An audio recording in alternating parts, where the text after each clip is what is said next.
All right, in this video we're going to talk about finding the six trig functions if you're given a point. And at first we're going to look at a point on the unit circle, and then we're going to look at a point that's not on the unit circle. So we'll do a couple of each. So the first one is, if I have a point on the unit circle, square root of 2 over 2 and negative square root of 2 over 2. So this says go over positive square root of 2 over 2 and then down square root of 2 over 2. So this is my x, this is my y. Over square root of 2 over 2, down square root of 2 over 2, and of course this is on the unit circle, so my radius is 1. And so now looking at this one, if I want to know what is, and of course this is my reference angle, I'll call it theta reference. And so my sine of theta is opposite over hypotenuse. My cosine of theta is adjacent over hypotenuse. And my tangent of theta is equal to opposite over adjacent.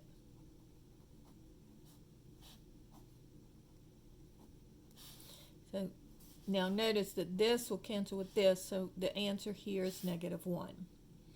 Now to find my cosecant of theta, it would be equal to the reciprocal of this, so it would be negative square root of 2 over 2, negative 2 over the square root of 2. And notice if you rationalize this, these two make 2, so you get negative 2 square root of 2 over 2, and the two 2's will cancel. So this is negative square root of 2. And if you recall, this is just the rationalized form of 1 over the square root of 2. So when I take the reciprocal of that, it becomes negative square root of 2. Same with the secant. This is the rationalized form of 1 over the square root of 2. So the secant of theta is just going to be the reciprocal of that, so you turn it over. So it's square root of 2 over 1, which is just square root of 2. And then the cotangent of theta is going to be the reciprocal of negative 1. And so when I flip 1 and 1 over, it stays negative 1. So it would be 1 over negative 1, which is still negative 1. All right? Problem number 2. Let's say that I have square root of 3 over 2 and 1/2. So here I'm in the first quadrant. So I'm going over my x-coordinate, over is square root of 3 over 2, and then up 1/2. All right? And of course my radius is 1. So my sine of theta is going to be opposite, here's theta, opposite over hypotenuse. So that would be 1/2, because dividing by 1 just gives you the same number. And then this would be adjacent over hypotenuse, so that would be square root of 3 over 2. And of course you can just read that off of here. And then the tangent of theta is going to be, because remember the x-coordinate is the cosine, the y-coordinate is the sine. And tangent of theta is opposite over adjacent, so this would be 1/2 over square root of 3 over 2. Now we need to keep, change, flip on this, and then we'll be able to look at it. So I keep the top number, I change the division to multiplication, and I flip the bottom number. And so the two 2's will cancel, and so I get 1 over the square root of 3. Now we'll start doing this too. I'll usually do this but with the keep, change, flip, but you can see that since both of the 2's are in the denominator, this one's in the denominator of the top, and this one's in the denominator of the bottom. So when I keep, change, flip, these two 2's are going to cancel. I'll get 1 over the square root of 2. All right?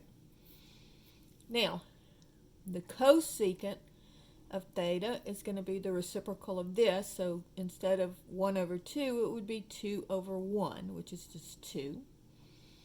The secant of theta is going to be the reciprocal of the cosine, which is 2 over the square root of 3.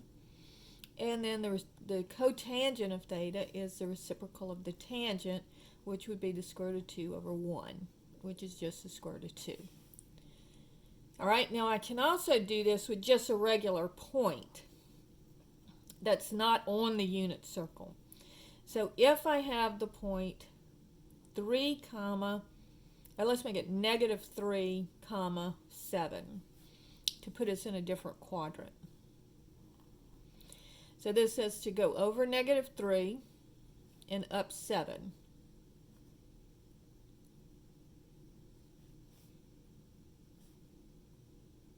So here is my point. So I just draw a line from the origin to the point, and then of course I always go to the x-axis. So this is negative 3, this is 7. Now, I don't know what my hypotenuse is, so I have to figure that out. But remember, we have a right triangle here, so I can use the Pythagorean theorem. So a squared plus b squared equals c squared. And so this is going to give me negative 3 squared plus 7 squared equals c squared. So this is negative 3 times negative 3 is positive 9 plus 49, which will give me 58 equals c squared. So c will be equal to the square root of 58, and the hypotenuse is always positive. So I don't have to do plus or minus. I know that it's positive. All right, so now the sine of theta would be equal, and again, here's our theta reference, would be opposite over hypotenuse. The cosine of theta would be adjacent over hypotenuse, negative 3 over the square root of 58. And the tangent of theta would be opposite over adjacent. All right, so then the secant of theta is going to be the reciprocal of this one, square root of 58 over 7. So you just flip over the sign to get the secant. I mean, not the secant, the cosecant. Then the secant is the reciprocal of the cosine, so that would be square root of 58 over negative 3. And the cotangent is going to be the reciprocal of the tangent, so that would be negative 3 over 7. Okay? And then we'll do one, let's see, we haven't done one in the third quadrant yet, so let's do that. So let's say I have negative 2, negative 5. So drawing this one,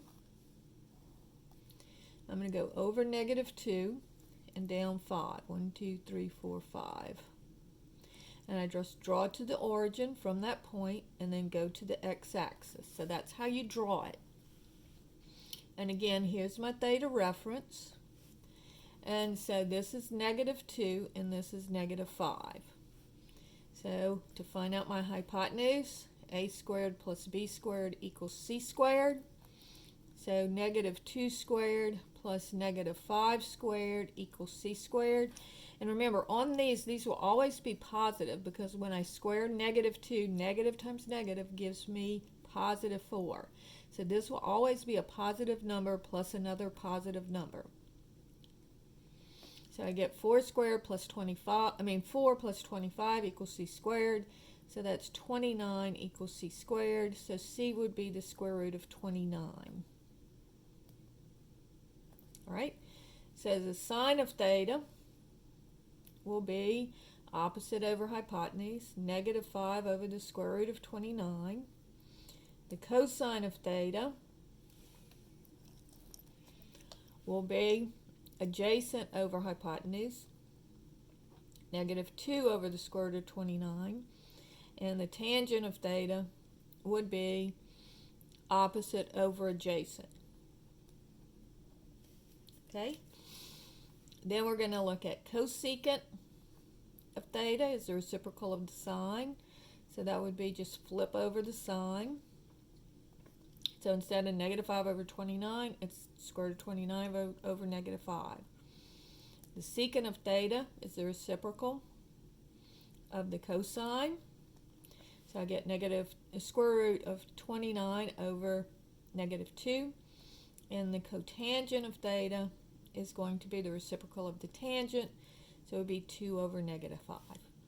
So that is how you find the trig functions if you're given a point, whether it's on the unit circle or if it's not on the unit circle. If it's not on the unit circle, you have the one extra thing that you have to do, which is to find the hypotenuse by using the Pythagorean theorem. So that finishes up this section.